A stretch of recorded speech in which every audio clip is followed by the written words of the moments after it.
ये सबसे बड़ा धर्म है, ये सबसे बड़ा कर्तव्य है सभी युवाओं को, सभी युवतियों को, सभी भाई बहनों को मिलकर के इस कार्य को आगे बढ़ाना है। समस्याएं बहुत आती हैं, लेकिन अभी जैसा बोल रही थी हमारी महिमा जी कि संसार में सब कुछ धरा का धरा रह जाएगा, हमारा किया हुआ हमारा कर्म ही हमारे साथ जाएगा। जाएगा कि नहीं जाएगा?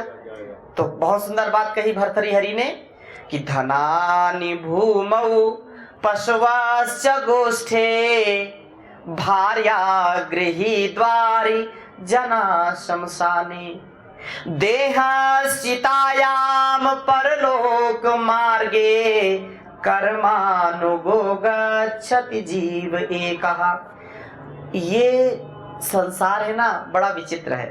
धनानि भूमौ पशवश्च गोष्ठे, धन धरा के बीच में सारा धरा का धरा रह जाएगा और पशु भी बंधे रह जाएंगे जब कूच का वक्त आएगा। पत्नी भी तेरा साथ देगी गृह द्वार तक, मित्रगण मरघट के आगे मुंह नहीं दिखलाएंगे। कितना बस कंधा दे करके वहां तक दे आए, शरीर पहुंचा दिया शमशान में। अच्छा, ये शरीर भी अपना नहीं रहेगा। देहश्चितायाम परलोक मार्गे, ये परलोक की मार्ग की जो यात्रा है ना, ये देह भी वहां नहीं जाता। कोई जाता है क्या? ये देहश्चितायाम परलोक मार्गे, ये सुंदर शरीर खा पी करके बड़ा हिस्ट पुष्ट कर दिया, सुंदर बना दिया, बड़ा जिम किया, ठीक है ना, जिमा और जिम किया, दो काम ही किया है और कुछ काम ही नहीं किया। तो वो देह भी ज्यादा दूर तक नहीं जाएगी, केवल चिता तक जाएगी। देह भी तेरी चिता में यूं ही जल भुन जाएगी, जो ये तेरी भरी जवानी 2 दिन में ढल जाएगी। फिर चाहे जितना दे सजा ले सुंदरता ना आएगी। ये बड़ी जवानी में जो है ना, लोग बड़ा अकड़ के चलते हैं, अरे हमको कभी कोई रोग हो सकता है क्या? रोग क्या है? ठीक है, अच्छा है, सोचना विचारना अच्छा है, लेकिन उसको जीना। बड़े से बड़े लोग आए और चले गए। हाँ, ये जवानी की अकड़ सब खाक में मिल जाएगी, सब राख में मिल जाएगी। जल चुके जो शव हैं उनकी अस्थियां देखा करो और जिंदगी की हूबहू तुम झलकियां देखा करो। दूसरों के गुण, अपनी गलतियां, अपनी गलती देखो, अपनी गलती देखो, अपने आप को अच्छा बनाओ। दूसरों के गुण देखो, अपनी गलतियां देखो। हम दूसरों के जो है दोष देखते हैं, दूसरों के दोष तो इतने बड़े जो है बड़े बड़े होल के जैसे दिखाई पड़ते हैं, और हमारे बड़े होल वाले जो दोष है वो देख भी नहीं पाते। सरसों के जैसे दोष को बड़ा देखते हैं और अपने बड़े बड़े दोष को देख ही नहीं पाते। अरे मैं तो बिल्कुल अच्छा हूं। ये जो भाव है ये नहीं होना चाहिए। और जैसा कहा कि सब ये धन धरा के बीच में धरा रह जाएगा। धन वो है जिससे जीवन धन्य हो जाए। धन क्या है? जिससे जीवन धन्य हो जाए, धन्य हो जाए। नहीं तो निधन तो होता ही है। बोलिए, निधन तो होता ही होता ना, निधन तो सबका होगा। तो ऐसा जीवन जियो, जीते जी आप स्वर्गवासी बन जाइए। मरने के बाद किसने स्वर्ग देखा? और जो चले गए वो आकर के बताया क्या किसी ने कि मैं स्वर्गवासी हो गया? बोलो बोलो, बताया क्या? अब जो यहाँ है उनको पता नहीं। इसलिए विद्वानों ने कहा, महापुरुषों ने कहा, स्वर्ग और नरक यही है। इसलिए जीते जी आप स्वर्गवासी हो जाइए। कोई पूछे कहाँ रहते हो? बोलो मैं तो स्वर्ग में रहता हूँ, स्वर्गवासी हूँ।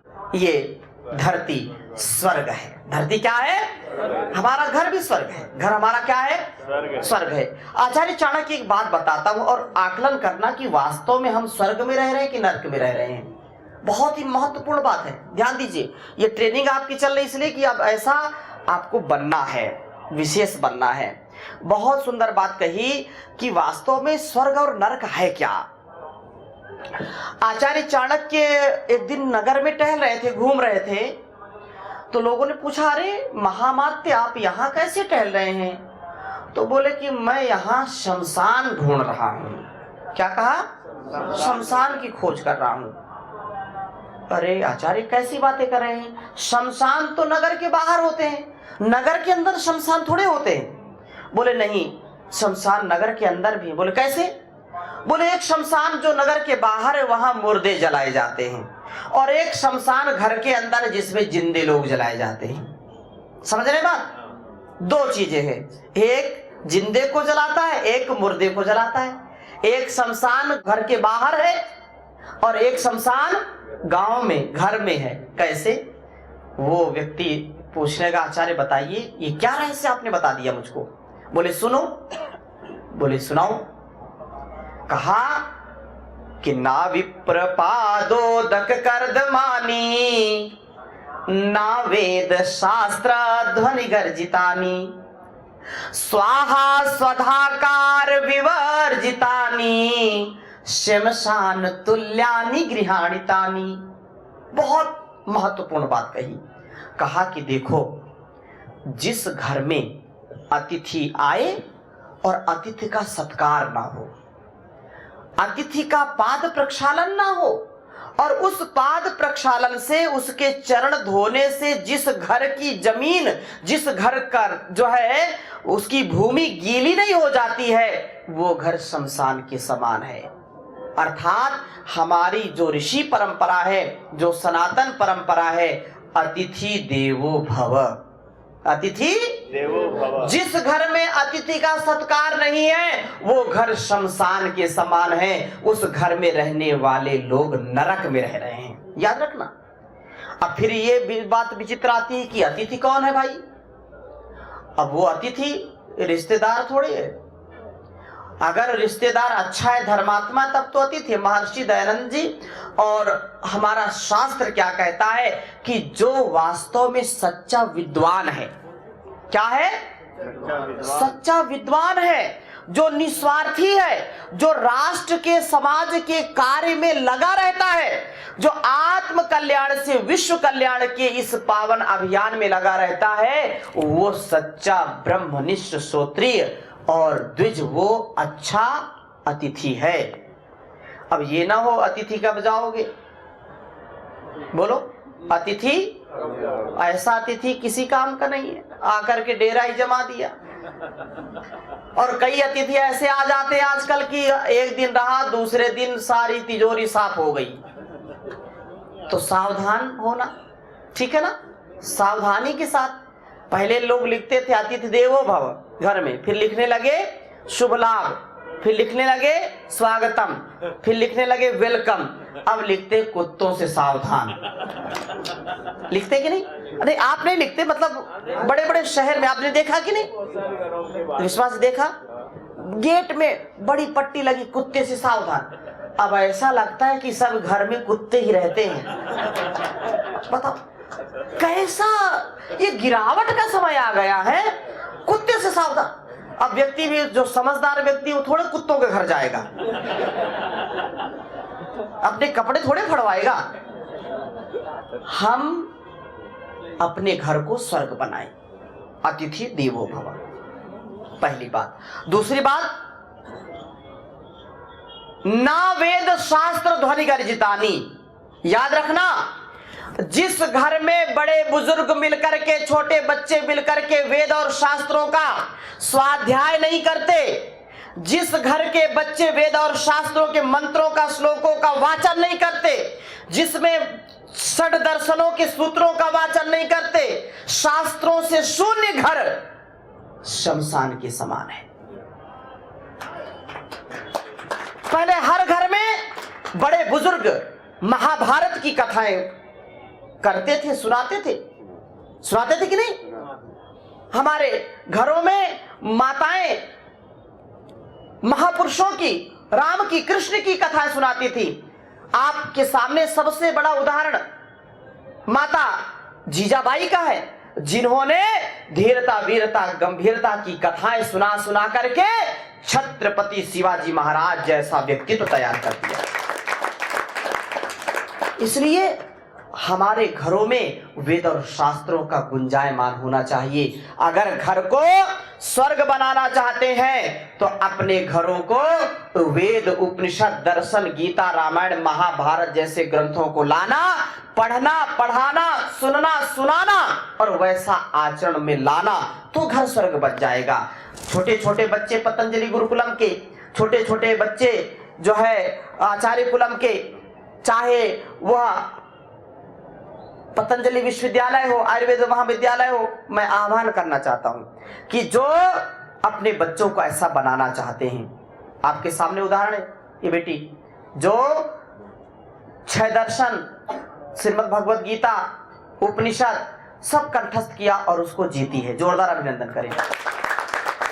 और ये हमारे आदरणीय राजेंद्र जी, आदरणीय हमारे कृष्ण योगेन जी और प्रेम जी, इन्होंने भी अपने बच्चों को पतंजलि विश्वविद्यालय में, आचार्य कुलम में अपने बच्चों को डाल रखा, वहां पर वो पढ़ते हैं। तो ये व्यक्तित्व निर्माण के लिए बड़ा समय लगता है। और कितने यहाँ वो हमारे वहां से आगर से आए हुए हैं, सत्यनारायण जी अपने पोते को वहां पढ़ा रहे हैं, वो अभी पतंजलि विश्वविद्यालय में पढ़ रहा है। पतंजलि विश्वविद्यालय जो दुनिया का नंबर 1 योग का विश्वविद्यालय है और A+ जिसको ग्रेड मिला है, पहली बार में A+ ग्रेड मिला, तो एक बार जोरदार अभिनंदन करिए। और मैं आह्वान करना चाहता हूं कि अपने बच्चों को और जो लोग इस विद्या से जुड़ना चाहते हैं उनको भेजें। तो मैं चर्चा कर रहा था कि अपने जीवन को कैसे जीना है, तो आहार और निद्रा, ये संसार का व्यापार तो चलता रहेगा, संसार के कार्य चलते रहेंगे, लेकिन जब इस संसार से जाएंगे तो क्या लेकर के जाएंगे? हमारी सच्ची कमाई क्या है? सेवा। सच्ची कमाई क्या है? सेवा करना, सेवा सत्कार करना, दूसरों से प्यार लेके जग से बुराई मत जाना रे, ओ लेके जग से बुराई मत जाना रे। तो ऐसी कमाई कर ले जो संग जा सके, मुश्किल पड़े तो राह में कुछ काम आ सके। ऐसी कमाई करके जाना है जो हमारे साथ जाए। ऐसी कमाई किस काम की जो यहीं रह जाए? इसका मतलब घाटे का सौदा हो गया कि नहीं? सेवा से, सत्कार से ही हमको यहाँ आनंद की अनुभूति होगी। इसलिए ये सारा संसार ये सेवा कर रहा है। ये सारे पेड़ पौधे सभी जितने हैं, वनस्पतियां, परोपकाराय फलन्ति वृक्षाः, परोपकाराय वहन्ति नद्याः, परोपकाराय दुहन्ति गावाः, परोपकारार्थमिदं शरीरम। ये शरीर किस लिए मिला है? परोपकार के लिए मिला है।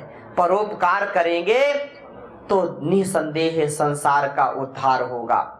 और परोपकार के लिए सबसे अच्छा साधन क्या है?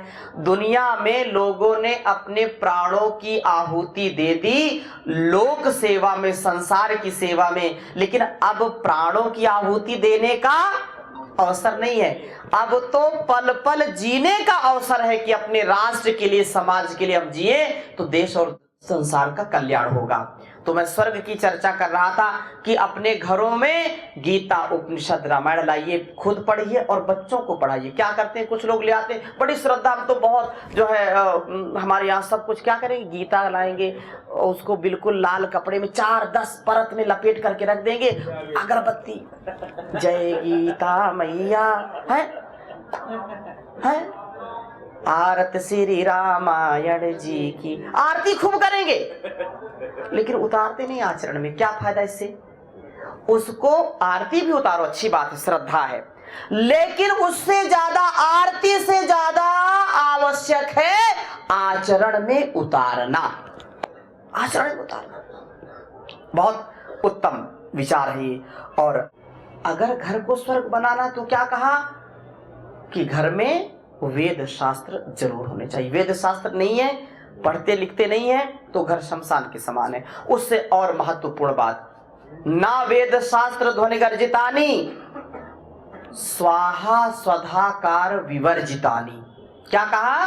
स्वाहा स्वधाकार विवर्जितानि। जिस घर में बड़े बच्चे मिल करके स्वाहा स्वाहा करके आहुति नहीं देते, जिस घर में यज्ञ नहीं होता, जिस घर में रोज होम नहीं होता, वो घर शमशान के समान है।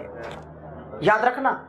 इसलिए अपने घर को स्वर्ग बनाना है और स्वर्गवासी बनना है तो रोज यज्ञ करना है। रोज करिए, रोज नहीं कर सकते तो सप्ताह में कम से कम कर लीजिए। पतंजलि के माध्यम से आपको इतनी जो है चीजें यज्ञवेदी आपको मिलती है, पूरी किट मिलती है, उसको ला करके आप प्रयोग कर सकते हैं। दूसरी बात, स्वाहा और स्वधाकार। स्वधा पितरों के लिए, स्वाहा देवताओं के लिए। देवता जैसे ओम इंद्राय स्वाहा, ओम प्रजापतये स्वाहा, ओम चंद्राय स्वाहा, ओम रामाय स्वाहा, जिसकी जैसी जिसमें श्रद्धा है सबके लिए आहुति देते हैं। उनके लिए, ये राम के लिए आहुति है, ये कृष्ण के लिए आहुति है, ये चंद्र के लिए है, ये सूर्य के लिए है, आहुति देते हैं सबके लिए। स्वाहा देवताओं के लिए और स्वधा पितरों के लिए, माता पिता, जीवित माता पिता। याद रखना, जीवित माता पिता, अपने बड़ों का आदर करना। जिस घर में माता पिता का, बड़ों का आदर किया जाता है वो घर स्वर्ग के समान हो जाता है। और जहां पर बड़े लोग सताए जाते हैं, छोटे उनका अपमान करते हैं, जहां पर झीना झपटी है, जहां पर छल कपट है, जहां पर एक दूसरे का सम्मान नहीं है, वो घर शमशान के समान है। घर को स्वर्ग बनाना है तो एक दूसरे का आदर करिए। पति और पत्नी का आदर होना चाहिए, माता पिता का आदर होना चाहिए, बड़े बुजुर्गों का आदर होना चाहिए और एक दूसरे का सम्मान बहुत आवश्यक है। इसलिए ये घर शमशान के समान ना हो तो फिर दूसरा श्लोक कहा कि सा विप्रपादोदक कर्दमानी, सा वेद शास्त्र ध्वनि गर्जितानी, स्वाहा स्वधाकार निरंतराणि, स्वर्गानि तुल्यानि गृहाणि तानि। जिस घर में निरंतरता से ये कार्य किए जाते हैं वो घर क्या है? स्वर्ग के समान बनता है। इसलिए अपने घर को क्या बनाना है? स्वर्ग बनाना है। बचपन में कोई जो है स्वर्ग से सुंदर, सपनों से प्यारा, ये अपना घर द्वार है ना। घर द्वार एक, अब तो ऐसी जो है कोई फिल्म आदि भी नहीं बनती। चलो अभी तो ये बात हमको सदा याद रखना। अंतिम बात कह करके मैं अपनी वाणी को विराम दूंगा, फिर आपसे चर्चा करूंगा। ये जीवन हमारा कितने वर्ष का है? 100 वर्ष का। जीवेम शरदा शतम, है ना, लगभग औसतन 100 वर्ष का है। अब ऐसे कोई योग से, अध्यात्म से, अच्छे आहार से इसको मेंटेन कर ले तो 100 साल से भी ज्यादा जी सकता है। अभी भारतवर्ष में 128 वर्ष के भी लोग हैं, है कि नहीं? 125 वर्ष के लोग हैं, 116 वर्ष के लोग हैं और 105, 7, 10 ऐसे लोगों को तो मैंने भी अपनी आंखों से देखा। अब ये जो है दूर संचार से भी दिखाई पड़ता है, मोबाइल में पता चलता है कौन कितने आयु का है। तो हम अपनी आयु को बढ़ा सकते हैं, लेकिन कवि क्या कहता है? आचार्य भर्तृहरि बहुत सुंदर बात कहते हैं, बहुत ध्यान से सुनना और चिंतन करना। आयुर्वर्ष शतम निर्णाम परिमितम, रात्रौ तदार्धं गतम, तस्यार्धस्य परम चार्धम परम, बालत्ववृद्धत्वयोः शेषं व्याधि वियोग दुःख सहितं, सेवादिभिर्नीयते कि जीवे वारि तरंग चंचल तरे, सौख्यम कुतः प्राणिनाम, सौख्यम कुतः प्राणिनाम।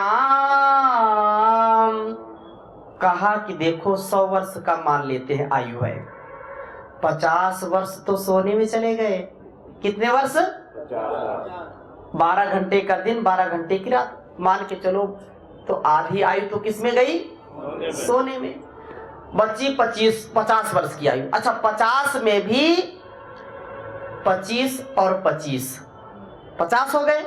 तो कहा कि तस्य चार्धम परम, बालत्व वृद्धत्वयोः, उसका 25 का आधा कितना हुआ?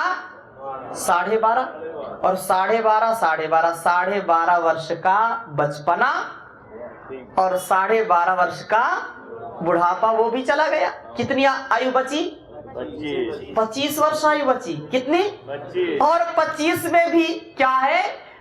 सेवाधि शेषम व्याधि वियोग दुख सहितम। जो 25 वर्ष की आयु बची है उस आयु में भी कभी बीमारी है तो कभी अत्यंत व्यस्तता है तो कभी कुछ सेवा तो कभी इधर तो कभी उधर।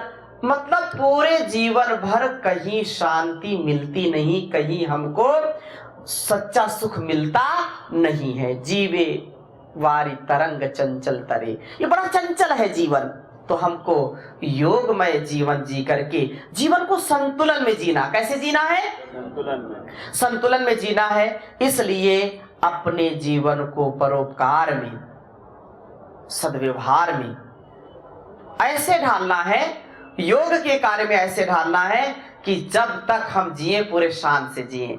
आज अभी मृत्यु आ जाए कोई गम नहीं, कोई भी, क्योंकि मृत्यु परमात्मा का बुलावा है, उसका आमंत्रण है और जीवन उसका दिया हुआ उपहार है। जीवन क्या है? उसका दिया हुआ उपहार। और मृत्यु क्या है? उसका आमंत्रण है। जहां से आए वहीं चले जाएंगे, ठीक है ना।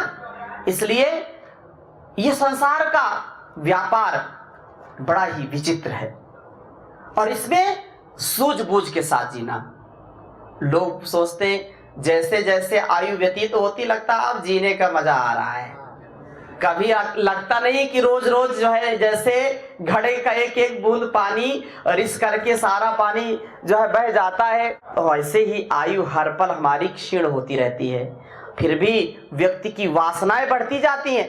आज ये हो जाए तो कल वो हो जाए, ये मिल जाए, ये मिल जाए। ये तृष्णा भोगा न भुक्ता वयमेव भुक्ता, तपो न तप्तम वयमेव तप्ता, कालो न यातो वयमेव याता, तृष्णा न जीर्णा वयमेव। भोग ने हमको भोग लिया, हम भोग नहीं भोग पाए। बोलो रसगुल्ला कितना खाएगा? कितना? एक व्यक्ति मेरे सामने 125 रसगुल्ला खा गया।